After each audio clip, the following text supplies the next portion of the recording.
If you were in D.C. on January 6th, but nowhere near the Capitol, as you've already mentioned, but were tweeting things, they'll come after you. As you already mentioned, they did for this one guy. So there are people who probably saw Trump speak, never went to the Capitol, just left, but were tweeting things. And they will say, we have evidence that you were there in D.C. encouraging and inciting the people around you to go and do this. And they did. Therefore, you're going to get an incitement charge. I will also add, and I think everybody listening to this can name some people off the top of their head. How many people have fled the country already? Several.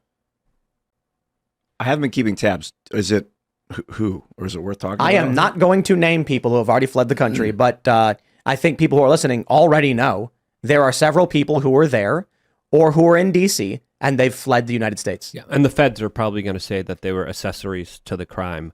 And this is political prosecution. This is my tax dollars being sent to intimidate and stop journalism, and from people actually doing legitimate work on the ground. This guy, Steve Baker, just tweeted, yes, I entered the Capitol like about 60 other journalists, quote, did no damage or parading or violence. Why are we spending resources from the Federal Bureau of Investigations that is supposed to be going after traffickers, individuals who hurt children? Why are we diverting those issues and that specific important cause? Why is that cause being ignored to go after someone who walked in a federal building? It's political prosecution. Well, no, I mean, I'll tell you.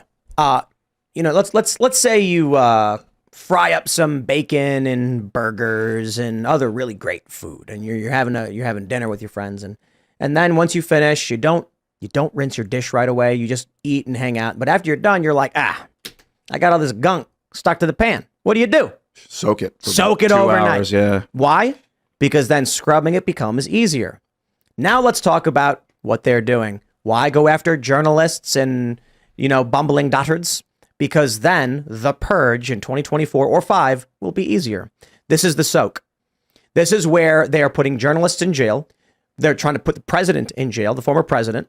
They're going after not just this one journalist, other personalities. And they're going after, more importantly, I think the scarier thing is people who showed up an hour or two after the events of January 6th, when the doors are open, there's no gates anywhere, and the police are letting people in, and they're charging them the same as the rioters. This is soaking the pan. Because if they went and tried to round up Trump supporters in 24, 25 for no reason, just instantly, it'd be chaos. But they got to soften it up a little bit. More grains of sand in the heap. Now people are like, oh, it's political persecution, but it's being normalized. Right. So you do it one at a time. If the feds went after Alex Jones instantly, you'd get riots.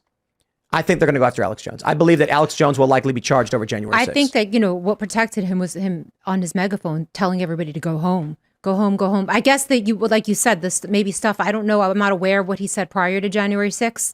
Or what people on his show said. I know he had Oath Keepers on his show and Proud Boys on his show that were I don't think that matters. I mean, I feel bad for Alex Jones.